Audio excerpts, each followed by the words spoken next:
So you've got to show up on your social media as a personal brand, and you're trying to figure out how to stand out in the sea of sameness. And all of that comes down to positioning, which is why I have today's guest on the show, Hillary Weiss, to talk all about positioning and what it actually means for you and your business. Let's get into it. Before we get into it, we have a little ad spot from our sponsor, Riverside. It's the digital virtual recording studio we use for our podcast. You get 15% off when you use the code DREA, D-R-E-A, at checkout. Click the link in the show notes and check out Riverside for yourself. And with that, Hillary, welcome to the show. Oh my gosh, I'm so excited to be here. Thank you so much for having me. This is a wonderful day. Obviously, I'm so obsessed with you and your work and obsessed with the work we did together, and it's just been a joy. So I'm so happy to be here. Yay! I'm excited to pick your brain even more. So for context, listeners, Hillary and I worked together earlier last year on my positioning. You may have noticed on my social, things sounding a little more buttoned up. That's all thanks to the work that we did with Hillary. And so today I want to talk about positioning. But first, you didn't start off as this kind of like creative director role. No. You started off as a copywriter, right? I sure did. Yeah. I think that's when you and I met like a billion years ago. Yes. Yeah. So I was a copywriter for 10 years in the online space. I got my start in 2011. So it was like before you could throw a rock and hit 6 steps to 6 figures in online business. Course or program. So it was very like I'll be clear. The industry is the Wild West now. It was even more the Wild West then. So a big part of what I was doing in copywriting was kind of working with people who needed gaps filled in the strategy before I could even do my job. Because I had people come to me, they're like, I actually don't know who my audience is, or I actually don't know what my offers are. Can you help? Or I don't, like, this feels incomplete. I think I want to do this, but maybe it's actually that. Can you help me? And at the time, well-meaning little gal that I was like, okay, well, if I need to do this to do my job. And then the more I did it, the more, and as time goes on, as happens to many copywriters, it's very much a matter of like, oh, I should probably be getting paid for this. Hang on, I can be actually charging more for the work I'm doing for free so I can do my job. Fascinating. Curious, you might say. So I really found my way into more strategy. From there, I started doing messaging strategy. And then I realized what I was actually doing was focusing on the audience differentiators, offer suite, and like ultimate USP that these brands were working on, helping them get clear on that so that we could do the overall messaging work, we could do the copy work. And I realized that really was positioning. And so I started to make the move into more of that, and also into more creative direction because I realized I loved doing visual branding. So I started doing more and more creative direction work as well. So I fully retired from copywriting in 2020. In July of 2020. Oh yeah. Actually, it was supposed to be March of 2020, but there was something, I don't know if you heard about this, but the coronavirus or something. Yeah. Like it's like the beer, but it's like anyway. But yeah, COVID came and got us all. And then I was like, oh shit, I don't think I can actually retire from copywriting after all. I lasted a few more months. And then I was like, you know what? I think I need to make this jump. I'm going to do it. I threw myself a big retirement party on Zoom. And I've been doing this work ever since. So the business is about 50-50 creative direction and positioning. Okay. So creative direction and kind of what you described, to me, I think some people would think that as like business strategy or business coaching. What's the difference? Business strategy or position, the difference between business strategy and positioning? What's the difference between business strategy and creative direction? Oh, business strategy and creative direction. So it's got visuals. So it just sort of depends on how you do it. The word creative director, I think it's being a little overused in the space in terms of just like a person who directs some creative project, but that's neither here nor there. It's always been a bit of a blanket term depending on what industry or focus or discipline you come from.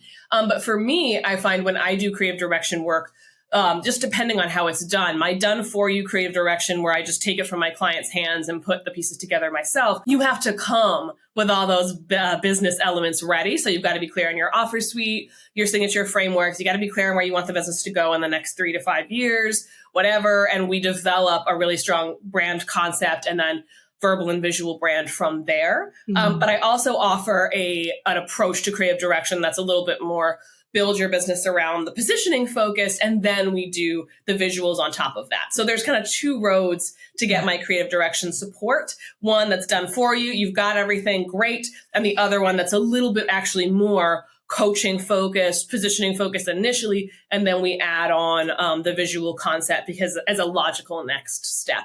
So those are kind of two ways to get in there. So one of the things that I really liked in our work together is I'm way too close to my brand, and I'm looking at myself, I'm looking at my competitors, and I'm like, we kind of sound the same. And that's where positioning comes into play. Yep. So for those people who are listening, how do they approach positioning? Like what's kind of the first step to thinking about it?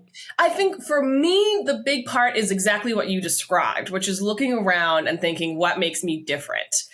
Because I think the big challenge for a lot of folks is that you look around the industry, and when one person has a good message, it tends to kind of trickle down. And they're like, oh, your competitors go like, oh, that's perfect. We got to do a variation on that. Or we do something similar. So this is where the sea of sameness kind of starts to come together. It's not, I wouldn't say the industry as a whole is monkey see, monkey do. I think that is very, casting a negative light on what is very natural. We are herd animals. So when we see something working for another human, we're like, okay, let me give this a shot. But the differentiators are really, really big one. But I always encourage people to think about your brand is less a single thing and more of an amalgamation of things. And when I think about positioning, I forget who coined it. I didn't come up with this like structured approach, but I find the best way to think about positioning, especially the kind of concept-based positioning that I do, it's at the intersection of who is your audience, what are their challenges and goals, what are your differentiators, what is it that you are uniquely bringing to the table, like when it comes to your background or the way you do things or the experiences that you offer clients. And then we think about your offer suite. Okay, are you more retainer style? Like if you're in service, like, are you more retainer style? Are you more big project and done? Do you come on in like a member of the team capacity? Are you a coach who creates this like transformation in a really short span of time? Or, all of these sort of things are questions you need to be asking yourself in terms of what are your offers and what is distinct about them? Why are they structured the way that they are? And then of course, the unique selling proposition. So based on all of these sort of things, and what can you promise people that is really powerful and attractive to your target market?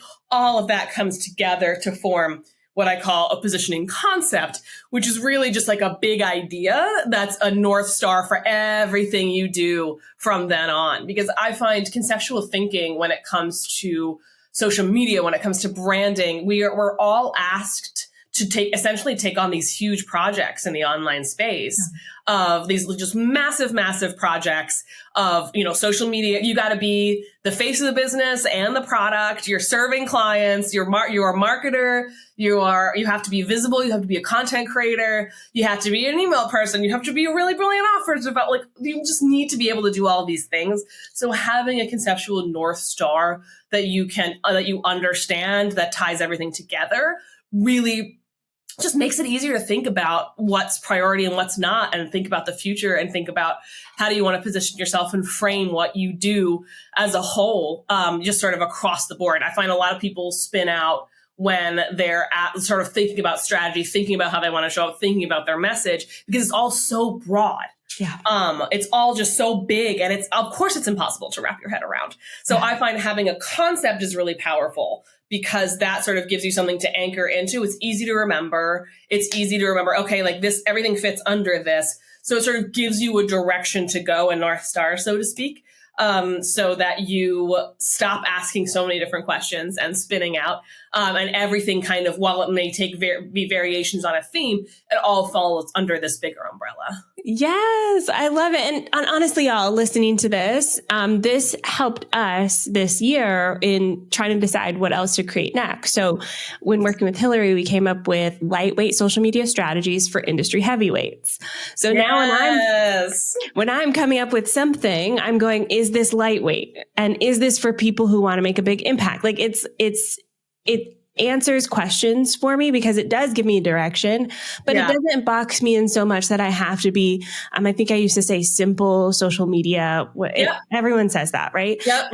And like simple is not, it's like, it's not simple anymore. It's not easy anymore. So I can't really say that. Yeah. And so that's what I love about the work that you do, is that North Star element. Yeah. And one of the things you said that I want to touch on as well is that you also look at people's offers. I find that a lot of people in, let's say, branding, focus so much on, you know, the unique selling proposition or just the audience. And I do think the offer is a huge piece of that. Yeah. And even if your offers are still developing, I still think that's a huge piece of like, how do you present this? So I like that you also have that as part of your package too. Thank you. It's so important to look at. Like, the offer suite is a spinal cord of the business, and it gives you so much information about how people like to work, who they're serving, what's working and what's not.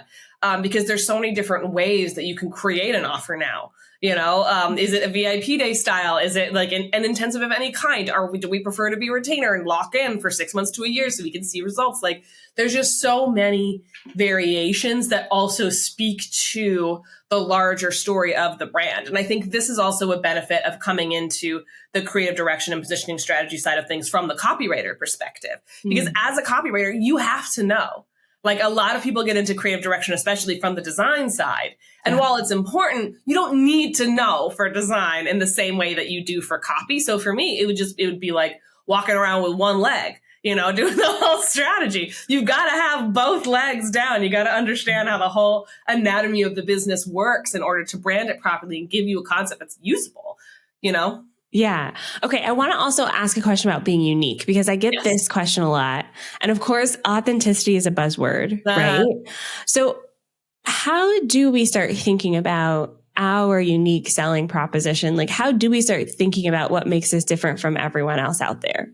Oh man, the $1 million question, truly. When I have a nicely packaged answer for you, but I'll give you I'll make $1 million, but I'll give you sort of my best take on this now, is to the point we were talking about earlier. Like, it is less about like, what is it's so much easier if you're doing if you're like a plumber, you know, where it's like, I sell plumbing to people with Victorian houses. Done. Easy. Like, you have your unique selling prop. Someone's sewage tanks. I don't know. I don't own a house. What did sewage things do?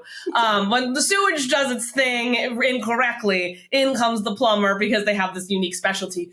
For business, because there's so many different directions you can go, I encourage people to think about, you know, what is it that sort of think about elements beyond just what do I do for a type of person? There's what do I do for a type of person? Sure, which is important, but how do you do it? Do you create a really calm environment? Are you really fast paced, get in, solve the problem? Are you hyper analytical and perfectionist? What are the qualities of the people that you're doing this for that they're going to value your work specifically? Maybe they love luxury. Maybe they're super no nonsense people themselves. So they want somebody to come in, give them what they need on a silver platter, and then pull out. You really need to think more deeply about the experience as a whole that you're creating with the business for your unique selling proposition. So just basically add a third element beyond like, I do this for this type of person, by and finish sort of that final element, which brings in, of course, the offer suite, which we talked about, which a lot of people miss. But I think for you, it's the heavyweights who want this lightweight strategy. That's speaking to the experience that you're offering people, where these people are industry heavyweights. You know, they're busy, they're doing their thing, and they don't have a lot of time to spend on social media, but it needs to actually work. It needs to be pared down to the best of the best strategies and things that will work for them, because these people are time poor, because they don't like being on social media 24/7, because they know social media is awesome, but not easy, which was a big qualifier we talked about.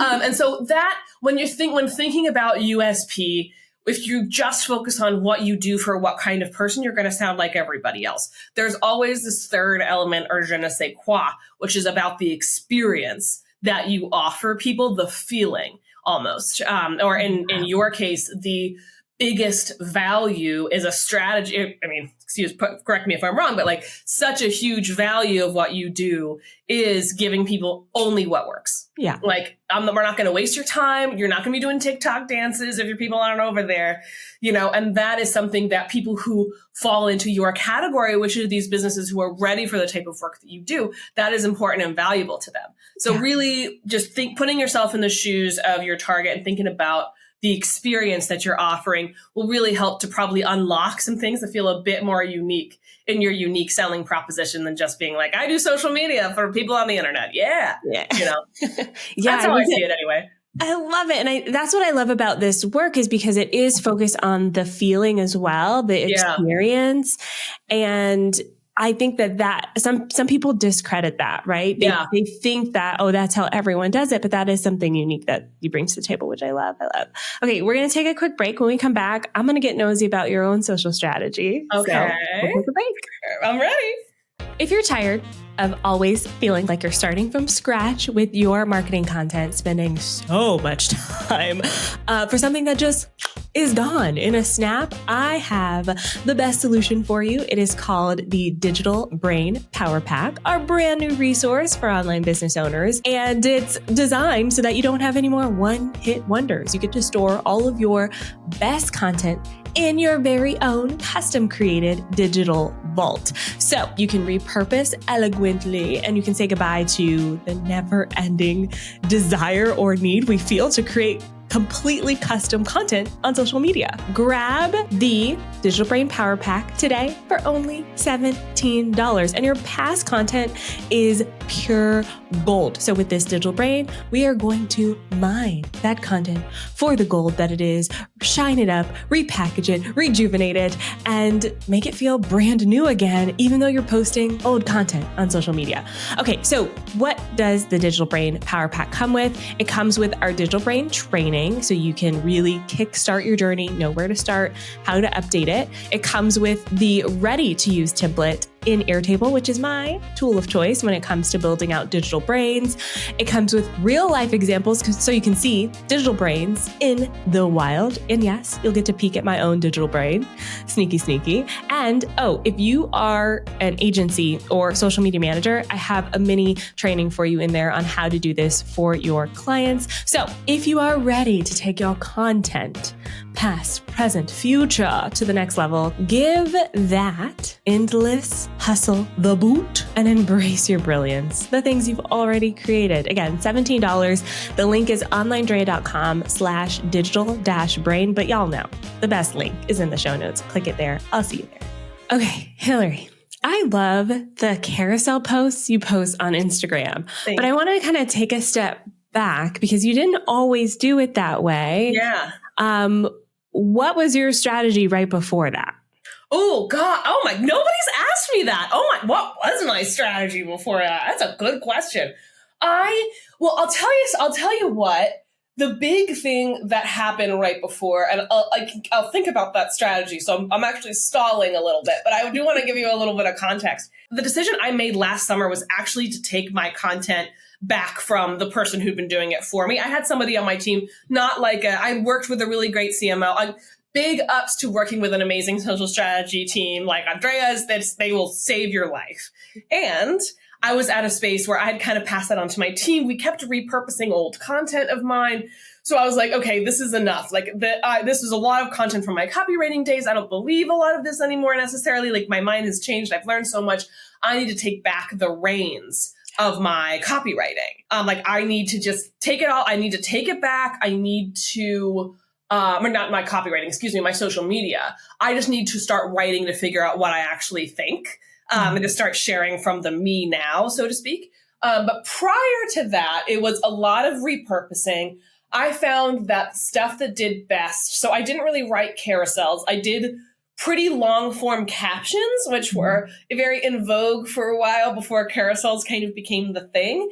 Prior to that, I was also trying to make it work with reels. And I can do reels. They're nothing better for reach on Instagram. They're still rewarding them so much. But I was really trying to master, how do I actually use these for the type of work that I do? And a lot of it was, here's the reel, read the caption, and these long captions, which is fine. And there's nothing wrong with that. But I think for me, I felt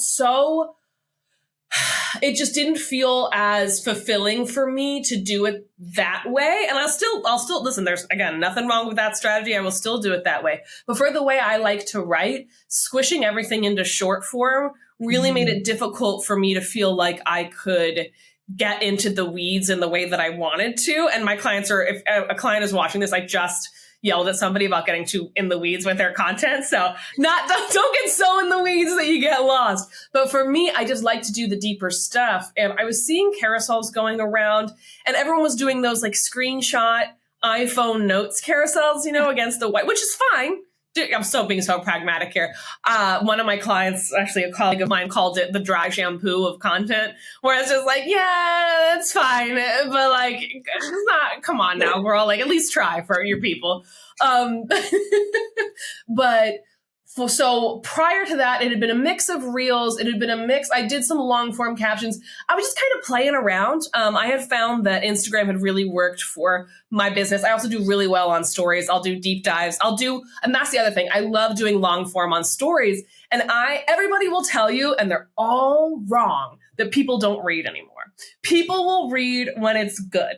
So I realized that I was having the most fun doing stories and long form there. So I was like, okay, let me bring it over to carousels. I think I can sort of started repurposing emails that I liked, trying to shorten them down. And then it became, I will actually write in carousels first and then repurpose onto email. And it's just a really great, it's very shareable. It brings people into your world. People seem to love them. They're easily the best performing of any of my posts, with the exception of posts about my cats, which the internet just really loves. But yeah, so again, prior to that, I would say it's a little more random. I'm on a daily post cadence now because I can and I enjoy it. Back then, though, it was only 3 posts a week and stories every day, which is really all you need for, I would say, maintenance. It's like the maintenance phase of social media. So I was like, okay, how do I continue to grow this account and do the stuff that I enjoy? I can't do it if I'm not writing, creating content in the style that I enjoy. And writing was always my first love. So off we went to carousels. Yes. See, y'all, this is what I keep saying about preference matters. Yes. Just because you can do video doesn't mean that's your strength. Yeah. And you found your strength. I love that you said, it's not that nobody reads anymore. People read if it's good. Yep. Okay. Yep. Exactly right. Yeah. I think when you find your strength and you find your preference and how you want to deliver your content, that will show up in the results themselves. Yeah. So you focus in on Instagram. Has it always been Instagram for you? No, not at all. It was the start of my career. It was much more Twitter, much more Twitter and Facebook. I mean, the artist formerly known as Twitter, the platform formerly known as Twitter, the new name of which we shall not speak. I got my start on Twitter. I actually started my career on Twitter because a friend of mine sent me a copywriter's website who happens to be very active on Twitter. And I stalked her for 6 months. And then I reached out and I asked her if she needed a minion to do her bidding. And she was like, actually, yes. So that's how I got my whole career started with a DM. True enough. I was Alexander Friends and God bless her. But Facebook was also a really great spot for me for a while. But what I think is important to note, because a lot of service providers get really startled by this transition when they move away from deliverables and more into strategy and the thought leadership space. There's this gap. So, where we talked about the plumber, you need your thing fixed, I'll come and do it. For creative service providers in the space, it's very much the same thing. For me as a copywriter, I rarely had to market myself. I just didn't have to do promote my offers. It was literally a contact form on my site. Here's what I can do for you. Come on in.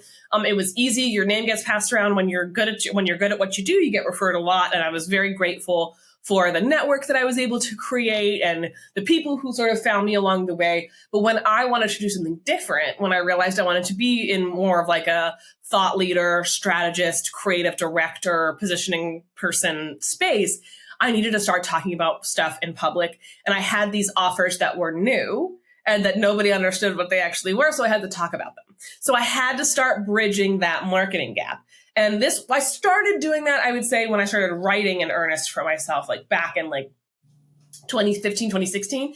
So I started writing on Medium, and then my writing got passed on to Facebook, and that it sort of picked up there. And I did really well on Medium for a while, which was great. I have since abandoned the platform, but whatever.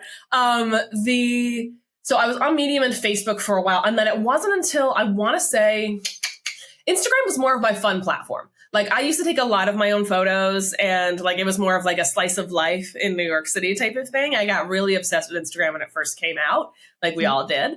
And I would do like the outside editing and like the Snapseed app and like all of those things. Yeah, there we go. Oh, yep, Snapseed. I remember that Snapseed. Is a core memory is what that is. I always used the Valencia was the best filter, whatever.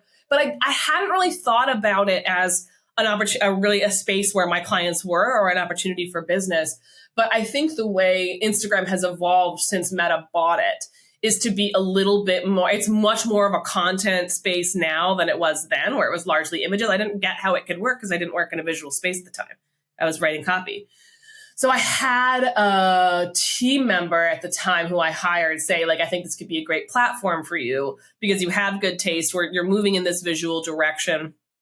And there's all kinds of things that you can kind of do on the platform, and it's growing. So what if we've sort of planted your flag here? And that was in, I want to say 2018, maybe 2019. And ever since, it's just been my platform. I just love it. It's just everything I could want. Where it's like, we got the reels, we got stories, we got posts, carousels, like it's my little happy place. And I'm getting used to TikTok, but it's still a little bit, I'm like, oh, this is for the children. Like there's too much going on here. And not to say there's not too much going on Instagram, but for me, it just became a place where I found it easier to have conversations. Because Facebook just got really crowded. Like I cannot even open my Messenger app most of the time because I will go blind. It's just like endless like posts, and there's ads everywhere, and you're just like, what? Who am I? Where am I? And just the spam DMs are so for real, and they're just a little bit more under control on Instagram. So it just sort of became the natural next step. Yeah. Okay. Now I love your Instagram carousel posts. I find I do read them. And I like people read. What it's good is people read. And I also see other people sharing them. So I definitely can see how it's working for you. I'm curious about your process. You said you used to start off as an email, turn to Instagram. Now you're writing straight on Instagram. Yeah. How long does it take you to craft that post, and what are the steps? That's a great question. There's so many great questions today. Yes. I never get to talk about my process. So this surprises people, but I can get one done just depending. I can get anywhere between 15 minutes to an hour. Usually, I can pump them out because usually, so I made a commitment last year to commit to doing long form carousels for a year, even if I started it and I hated it. Luckily I started and I loved it. Because I wanted to master that form, because I was like, I feel like this is the direction the platform is. I just feel like this is good for Instagram. Like this is what Instagram is for, these sort of image-based posts. So, even though they're text-based, they are images. So the biggest thing I've challenged myself to do is making the ideas smaller. So in terms of my process, it starts with a lot of thinking. I just switch on the old brain computer, and I'll have a lot of ideas. Like I'll either write them down or in the notes app on my phone, or I'll just hold on to them. I work out a lot, so I get a lot of my ideas when I'm moving and running and lifting and all these things. And so I will sort of work out problems and I will figure out first how I want to start and how I want to finish. Like, okay, I have this idea, and I'll talk about shrinking the ideas in a second, but, I have this idea for what I want to talk about. Here is the story that I think can open it. And here's how I think I want to close it. Like, here's what I want to leave people with. Even if it's not like an action steps, here's where, like, if I want people to take away anything from this story, what is it and what note do I want to end on? And then I just kind of fill in the middle. It's like I got my little sandwich. But I will weirdly have the first few lines already written in my head and the last few lines already written usually before I start writing, which is why it happens so quickly. And also I've been a writer by trade my whole career. So 12 years of practice will do that. But for me, I found the best thing to do, especially for Instagram as a whole, is to shrink the size of the idea that you're trying to convey. Like you'll see me in my carousel posts name phenomena a lot. So it's just like, so yesterday it was like, do you have a cool kid problem? A while it was like the curse of competence. So like I see these issues happening and I like to name them. And then I like to tell you what they are, because it's just taking one sort of idea, like this little phenomenon. Here's how it is. Here's what you can do about it. And sort of here's the takeaway. And so I find where I really struggled in the early days, aside from formatting, because figuring out formatting on Instagram is a huge pain in the ass to make the carousel readable, because editing yourself down is hard to do, which is why the carousel format is a really good discipline. And don't let your font get below 29 point size. That is a free tip from me to you. Nothing below 29 point for your written, because that just makes it easier to read and the eye flows. Anyway, where was I going with that? Yeah, so we get the font size and the formatting right, and then you just have to practice the discipline of getting clear about how do we share this idea without getting too in the weeds. Because in the early days, my ideas were just too big. It's like, what is the problem with struggling to find your USP? And that could be a series of 6 posts. And so I would start, and then of course, because you're trying to give everybody context and background so they know where you're coming from, it gets too big and unwieldy. And then you're like, oh, I can't possibly edit this down or else it's going to be incomplete. And then you never post it and everything falls apart and nobody comes to your birthday party and you die alone. So that is I think the reason why I wanted to challenge myself to that format in particular, because I think the biggest struggle, especially copywriters have, especially strategists have, is that there are these things that you want to tackle that are just so big. They're just huge and they're not right for social media. Social media is about bites. It's not about the whole cake.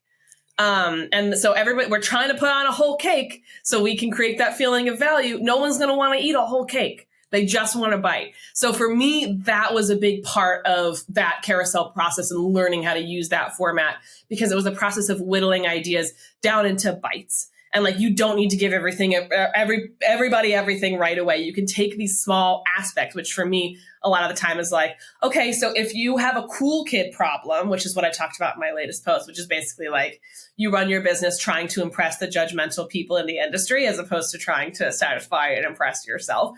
That is a bigger story of like, what holds entrepreneurs back from making the pivots they need to make, doing the stuff they need to do, having the business that they want to have? But that would never fit in a carousel post. So do you see what I mean? So it comes down to these little, figuring out what these little aspects are that you can talk about and make sense and feel valuable and are relatable, but not so much that people are like, I have no idea what you just said.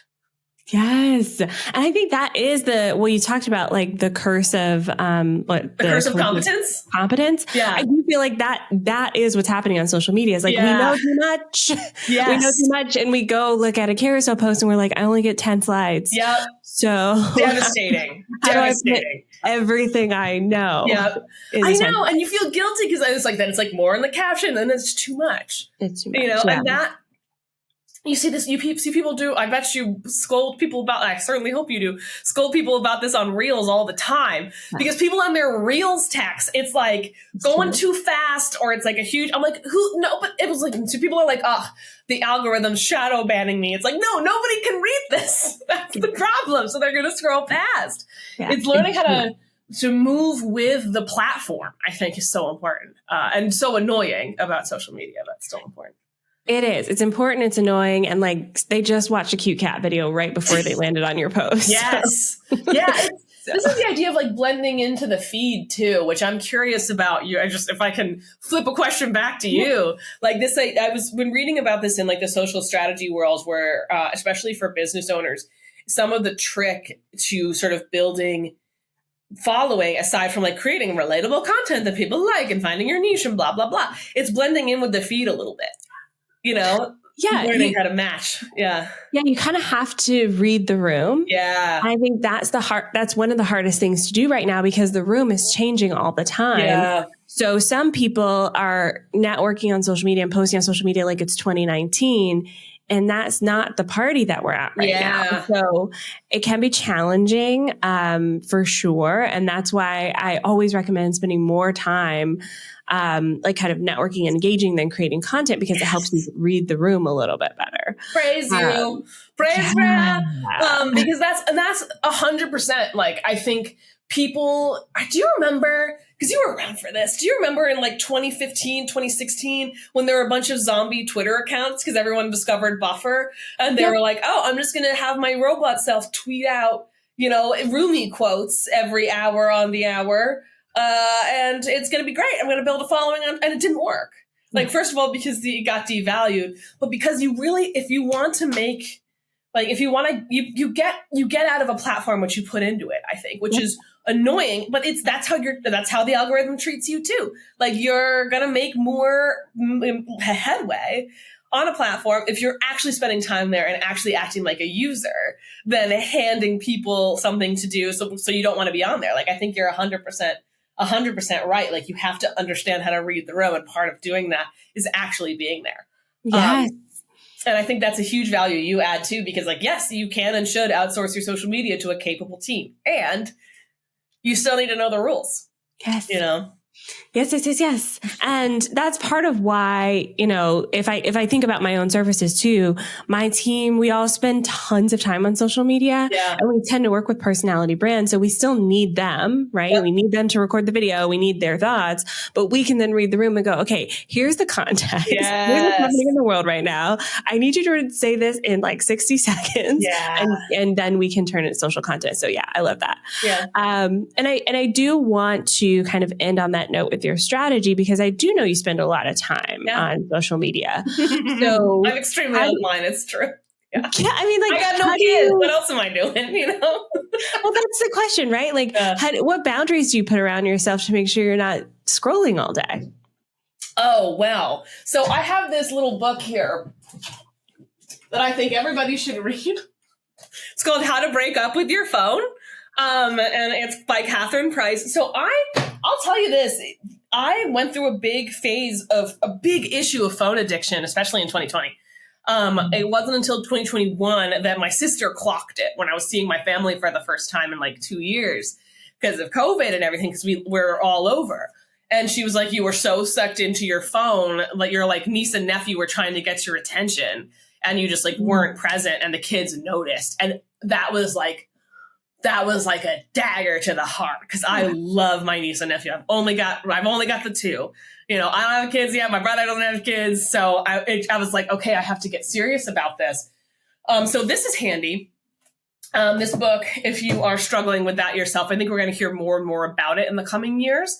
But for me, it comes down to a few things. One, I don't look at my phone. I try not to look at my phone for an hour in the morning. Just because when you if you like open your eyes, pull out your phone, it does something to your brain where you're just you just stay in that mode all day, and you're staying in fight or flight, and you're stressed out and all those things. And it's too much information running at my face first thing in the morning. So I try to stay offline for about an hour. And then I don't sleep with my phone in my room. I try to stop scrolling social media at like a certain time of night. But in terms of like what I share and how I sort of keep boundaries and parasocial relationships from getting too out of hand, is I really just I put walls around what I share, obviously, like I think everybody should. Like, you will see me feature little things about my life, but I keep my family off. I keep my niece and nephew off. Like, you're not hearing about like me and my husband had a fight last night. Like, I try to avoid, there are things that are saved for the diary, and then there are things that are for public consumption. And you get to decide, which is beautiful. So for me, I think it's been very much like, I talk mostly about the business, mostly about my work, mostly about pop culture, and just like my hobbies and things that I enjoy. But I'm not like, I'm working on this devastating blah, blah, blah. I just try to keep that to myself because A, people don't need to know. And two, that's not what they come to me for. I think privacy is a really, really important. And my husband and I talk about this all the time, because as we're working on our own family, it's like, do we want the kids online? And the answer is no. Right. I don't. Because I think that is, I think I might have a little like private Instagram where like our actual friends can see them and stuff, but I think it's really, really important to set good boundaries, but it also doesn't take away from the experience of you as a brand. And I think that people get really worried about like, oh, am I not being authentic if I'm not sharing everything, like the ups and downs? And it's like, people aren't coming to you for the downs, I mean, unless that's like your brand. If your brand is the downs, fine. But I would say it feels like, I don't know, have you ever come across and this is we can edit this out, man. But have you ever come across an influencer where they're going through a hard time and they're being really public about it, and it feels like work to consume that content? Yeah. And you want to do it because you care about them as much as you can as like a consumer, and you're like, oh, this really sucks.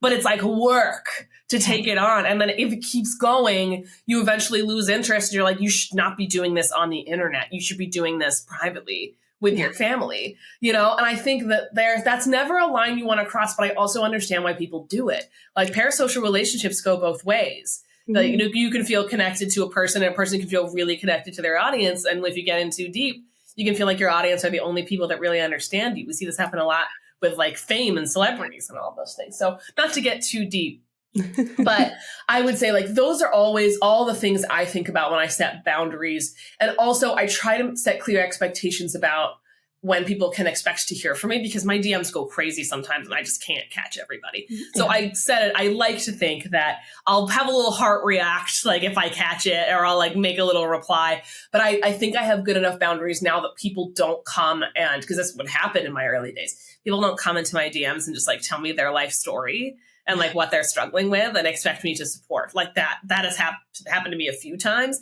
And I was just like, oh, this is not correct. So you just have to sort of set a boundary, say like, I don't think I'm the one to talk to about this. Like, I hope you have people in your life. I wish you well.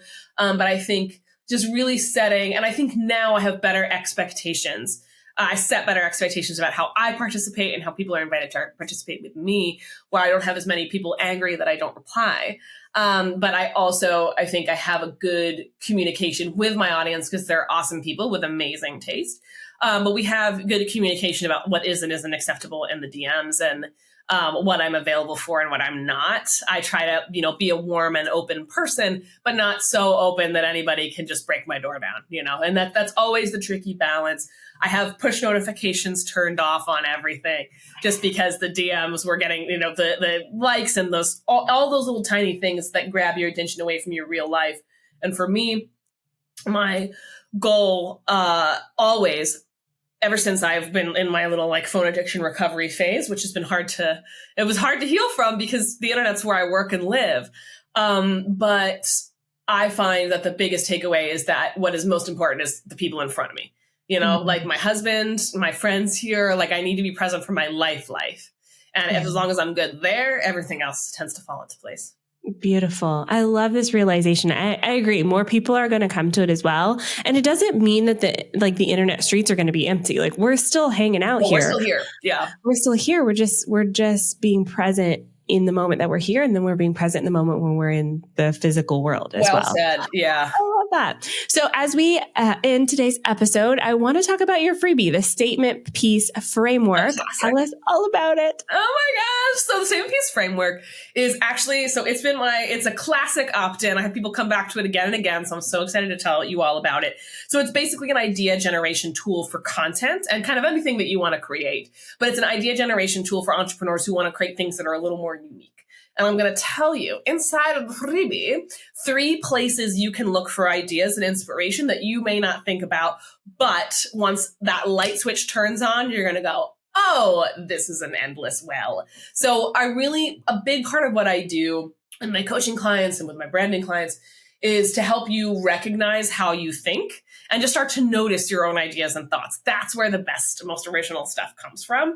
It's a discipline, it's a focus, but you can give yourself a little jump start by downloading the statement piece framework and using that to come up with some more interesting stuff that you're actually excited to write about and share. So if you're curious about doing carousel posts too, that's a good place to start.